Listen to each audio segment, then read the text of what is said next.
Olá, bem-vindo ao nosso canal Jaboque Vamos Orar. Eu quero agradecer todas as mensagens que eu tenho recebido e eu te convido, se inscreva no nosso canal, aperte o sininho e venha estar conosco em todos os nossos estudos. Hoje o nosso tema é Vivendo Tempestades. Realmente, você já imaginou, já parou para pensar quantas tempestades na nossa vida nós enfrentamos e vencemos em Cristo? O texto que nós vamos estar lendo fica em Marcos, no capítulo 4, verso 39, que diz: Então ele repreendeu o vento e disse ao mar: Aquiete-se. O vento parou e houve uma grande calma. Sabe quem que disse isso? Jesus. E sabe o que Jesus diz para você nesse momento?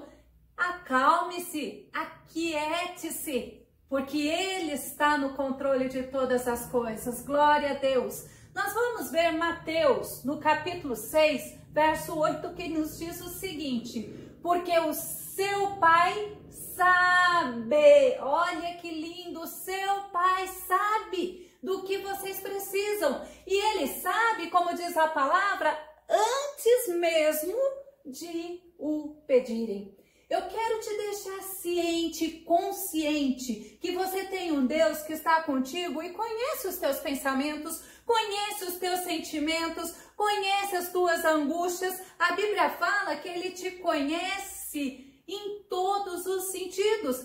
Antes, enquanto você estava no ventre da sua mãe sendo formada, diz o salmista, o Senhor já te conhecia. E nós vamos aprender com Ele, nós vamos aprender nesse vídeo um Deus que acalma toda e qualquer tempestade, toda e qualquer circunstância e está contigo para te dar paz. O milagre de Jesus acalmar a tempestade é citado nos 3 evangelhos, é citado em Mateus, em Marcos e em Lucas. Mas vamos ver Marcos, capítulo 4, verso 35, que diz assim: Ao cair da tarde desse dia, Jesus disse aos discípulos: Vamos atravessar para outra margem do lago.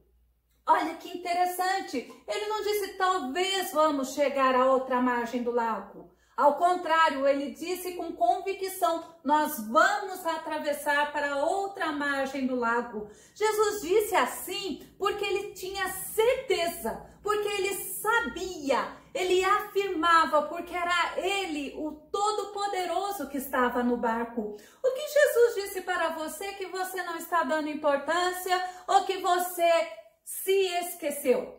Quando Jesus fala, ele não condiciona a fala dele à vontade de ninguém. Ele não condiciona a fala dele a nenhuma circunstância. João 1 nos fala que ele é o próprio verbo do céu. Ele é o próprio verbo que desceu do céu e veio aqui à terra. Sabe por quê? Vamos ver Mateus, capítulo 24, verso 35. Porque o céu e a terra passarão, mas a palavra não hão de passar, mas as palavras do próprio Jesus não hão de passar, ao contrário, ela vai fazer o que apraz ao nosso mestre. Olha o que diz Números, no capítulo 23, no verso 19, porventura diria ele e não o faria? Opa, espera aí, porventura diria o próprio mestre e ele não faria? Ou falaria e não confirmaria? Se Jesus falou para os discípulos, passemos para outra margem, não seria tempestade ou circunstância nenhuma que iria atrapalhar ele de passar a outra margem. Mas os discípulos, eles ouviram, mas eles não guardaram isso dentro dele. Eles não guardaram para que no momento necessário o Espírito Santo trouxesse a memória. Vamos ver Marcos capítulo 4, verso 36, que diz assim: Deixando a multidão para trás, entraram no barco onde ele já estava e começaram a travessia, embora outros barcos o seguissem. A partida de Jesus da Galileia não foi despercebida pelas pessoas. As pessoas, elas queriam estar onde Jesus estava. Então, Jesus não passou batido, não. Ao contrário, a Bíblia fala, como nós vimos aqui, as pessoas foram atrás dele. As pessoas o seguiram. Vamos entender essa travessia de Jesus da Galileia, atravessando o mar da Galileia e indo para Genezaré. Sabe o que aconteceu lá em Genezaré? Ele libertou aquele endemoniado gadareno. Olha quem Deus é, olha que Jesus tremendo. Às vezes você pode até estar passando por circunstâncias, mas creia que aquele que fez a promessa, que é o Verbo vivo, ele é fiel para cumprir. Mas sabe o que aconteceu no meio da travessia de Jesus? Antes da gente entender essa travessia, vamos conhecer um pouco o Mar da Galileia, ou outro nome, Lago de Genezaré? A travessia de Jesus não foi uma travessia fácil, mas lá também não era um lugar muito grande. O Mar da Galileia, dizem os historiadores, é um grande lago de mais ou menos 20 a 21 quilômetros de comprimento, 10 a 14 quilômetros de largura, 20 a 23 metros de profundidade. Dá para morrer afogado, mas eles estavam com Cristo no barco. O Mar da Galileia, ele é cercado por montanhas. E ele está aproximadamente, mais ou menos, uns 200 metros abaixo do nível do mar.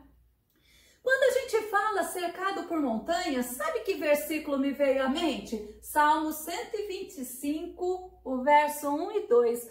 Olha que lindo que a Bíblia nos ensina. Os que confiam no Senhor serão como um monte de Sião que não se abala, mas permanece para sempre. Olha o que a confiança faz no ser humano. Quando o ser humano confia no Senhor, ele não se abala. Ao contrário, ele permanece para sempre. Mas quando a gente fala em montanha, olha que diz o verso 2. Assim como os montes estão à roda de Jerusalém, assim o Senhor está em volta do seu povo, desde agora e para sempre.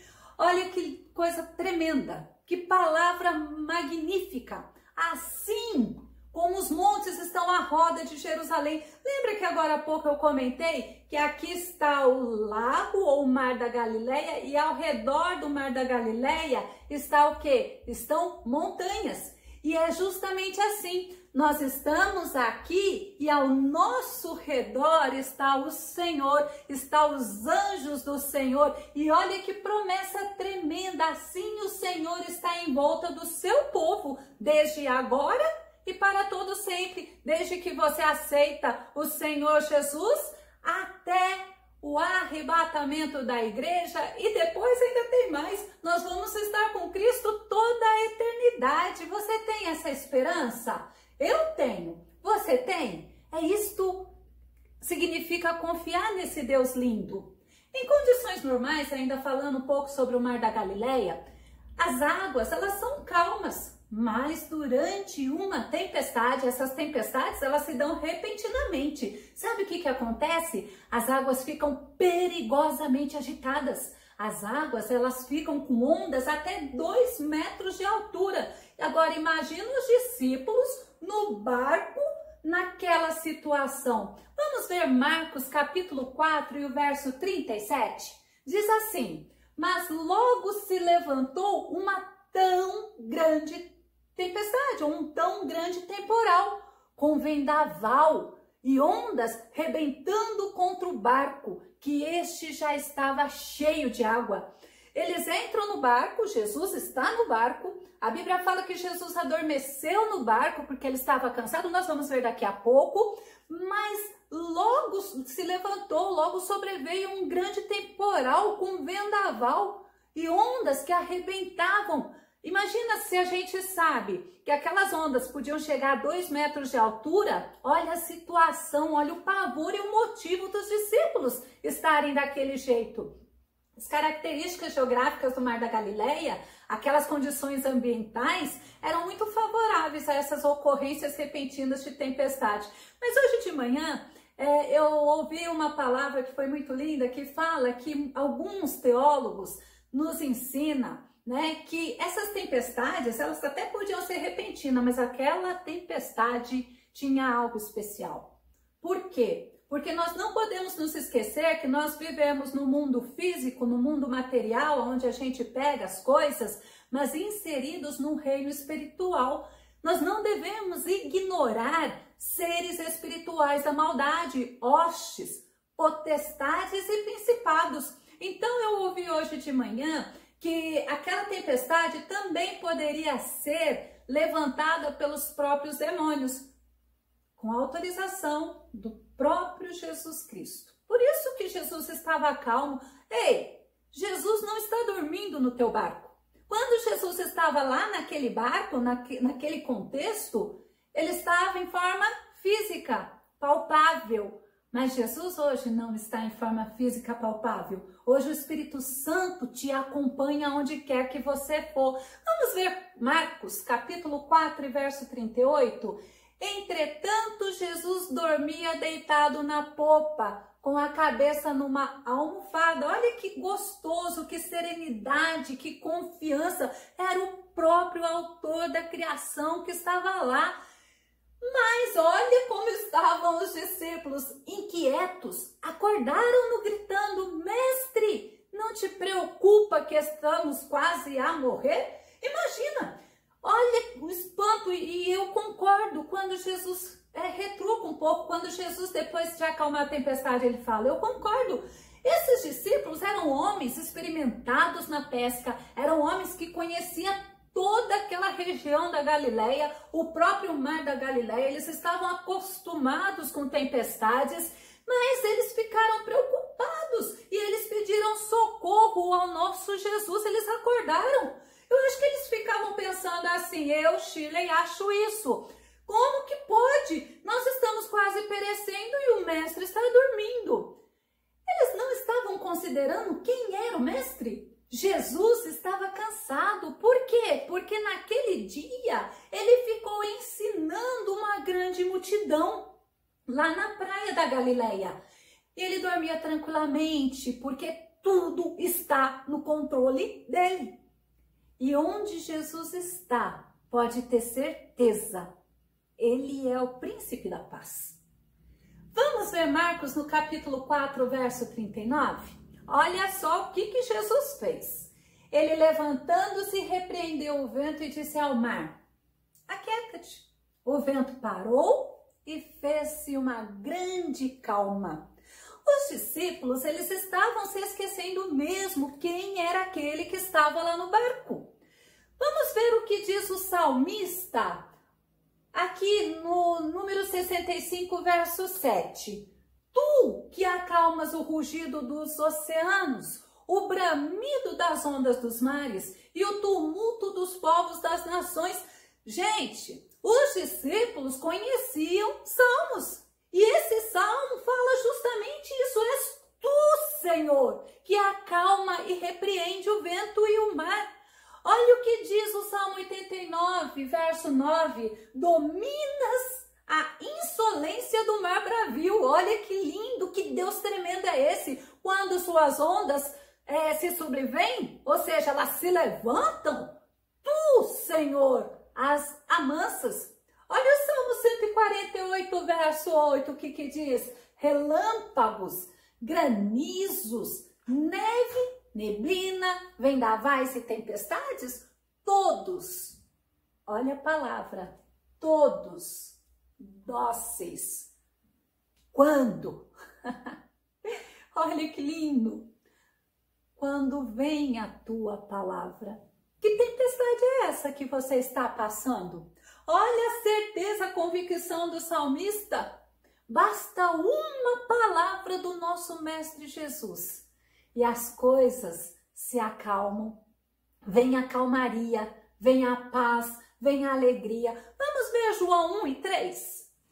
Todas as coisas foram feitas por intermédio dele, do nosso Mestre, do nosso Jesus, do nosso Deus amado. E sem ele, a Bíblia fala, nada do que existe teria sido feito. Será que os discípulos tinham se esquecido das palavras do salmista?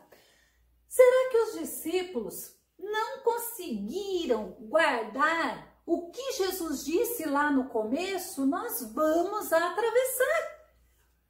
Será que você está passando por uma grande tempestade? Hoje nós vivemos esse momento difícil, mas eu não perdi a esperança. Eu sei quem está no nosso barco. Eu sei quem é o dono de todas as coisas. Agora, você tem se esquecido? Porque quando eu me esqueço, eu me inquieto. Quando eu me esqueço, eu me agito. Quando eu me esqueço, eu me perturbo. Mas vamos ver Marcos, no capítulo 4, verso 40. E disse-lhes, por que estavam com tanto medo? Ainda não tem fé? Aí eu quis ver outras versões. E numa versão fala assim, e indagou aos seus discípulos, por que sois covardes? Ainda não tendes fé? Sabe por que Jesus disse isso? Vamos ver o que diz Isaías. Isaías capítulo 43, verso 2. Olha a afirmação de Isaías. Quando passares pelas águas, eu serei contigo. Era Isaías que vai ser com você? É homem que seria com você? Não, o próprio Deus seria com ele, seria contigo. Quando pelos rios, os rios não vão te submergir. Quando caminhares pelo fogo, não te queimarás, nem a chama arderá em ti. Gente, olha que interessante, os discípulos conheciam a palavra. Mas vamos ver o que diz o salmista no Salmo 46, de 1 a 3. Deus é, eu amo esse versículo, Deus é o nosso refúgio, Deus é a nossa fortaleza, Deus é o nosso socorro bem presente na angústia. Portanto, não temeremos, ou seja, eu não vou temer, eu não vou deixar o medo me dominar, ainda que a terra se mude, ainda que os montes se transportem para os meios dos mares, ainda, olha a situação que eles estavam, que as águas rujam e se perturbem, ainda que os montes se abalem pela sua braveza. Deus, quando ele cria o ser humano, ele criou um ser humano perfeito. Mas quando o ser humano ele vai viver para si, quando o ser humano, no caso de Adão e Eva, eles preferiram pecar, preferiram por quê? Porque eles desobedeceram a ordem de Deus. Deus ele não tem ninguém condicionado. Deus ele não tem ninguém como um robozinho que aperta o botão e você faz isso, isso, isso. Ao contrário, Deus respeita a tua escolha, Deus respeita a tua decisão. Por isso que Jesus ele se levantou e falou, porque vocês têm pouca fé. Sabe o que aconteceu? Vamos ler Marcos capítulo 4 e o verso 41. E tomados de grande espanto. Aí eu te pergunto, eram homens que caminhavam com Jesus, eram homens que conheciam Jesus, que já tinham visto muitos milagres de Jesus, que sabiam pelas escrituras que ele era o Criador dos céus e da terra. Por que eles estavam espantados? Mas eles se perguntavam uns aos outros, mas quem é este a quem o próprio vento e o mar obedecem? Interessante eles ficarem espantados, justamente porque eles conheciam, eles andavam com Jesus. Quem é este que o próprio vento e o mar lhe obedecem? Foi a pergunta que os discípulos estavam fazendo. E eu pergunto para você, será que você está tão desanimado, que você está se deixando levar pelas circunstâncias? Você está tão abatido que você está esquecendo que o vento e o mar lhe obedecem, está no seu barco? É ele de quem Jeremias disse. Vamos ver Jeremias 32 e 17. Ah, soberano Senhor, glória a Jesus, que coisa linda. Ah, meu soberano Senhor, tu fizeste os céus, tu fizeste a terra pelo teu grande poder e por teu braço estendido, nada é difícil demais para ti. Vamos ver que foi que disse, que o próprio Deus disse a Zacarias, Zacarias capítulo 8, verso 6. Mesmo que isto pareça impossível para o remanescente deste povo naquela época, será impossível para mim? Olha o que Deus está dizendo, o que Deus disse para Zacarias. será impossível para mim? Declara o Senhor dos Exércitos. Será que existe alguma coisa impossível para Deus? Vamos ver o que Deus disse a Abraão, Gênesis capítulo 18, verso 14. Existe alguma coisa impossível para o Senhor? Eu te pergunto, existe alguma coisa impossível que você acha, não, Deus não vai dar conta, não, Deus está dormindo no barco, não, Deus não está vendo as coisas que estão acontecendo? Não, não existe nada impossível para o nosso Deus. Vamos ver o que o salmista Davi diz. Salmo 120, verso 1. Em minha aflição eu invoquei o Senhor e Ele fez o quê? Me respondeu. Vamos ver o Salmo 62, verso 2 e verso 6, que diz assim: só Ele é a minha rocha e a minha salvação, meu baluarte. Sabe o que é baluarte? É um lugar seguro, lugar forte, lugar protegido. Deus tem sido o teu baluarte? Ele jamais me deixará desesperar. Se você tem estado em desespero, saiba que o teu Deus, Ele quer que você se esconda nele. Salmo 118, verso 8 e 9, diz assim: melhor é refugiar-se junto ao Senhor. Melhor é refugiar-se junto ao Senhor do que depositar qualquer confiança no homem, na humanidade. Não saia da presença do Senhor. Vamos ver que Jeremias 17, o verso 7 e o verso 8 diz: mas bendito é o homem cuja confiança está totalmente depositada em Yahvé, cuja fé está no Senhor. É feliz. Feliz é o homem que tem a sua confiança no Senhor. E que o Senhor Jesus, Ele venha te abençoar. Que o Senhor Jesus venha fortalecer a tua fé. Que o Senhor Jesus venha te ensinar a ter mais confiança, a ter mais dependência, a ter mais tranquilidade. Porque Ele está no teu barco e Ele está vendo todas as coisas. Até o próximo estudo no nosso canal Jaboque Vamos Orar. Obrigada. E não se esqueça de se inscrever no nosso canal. Jesus te abençoe.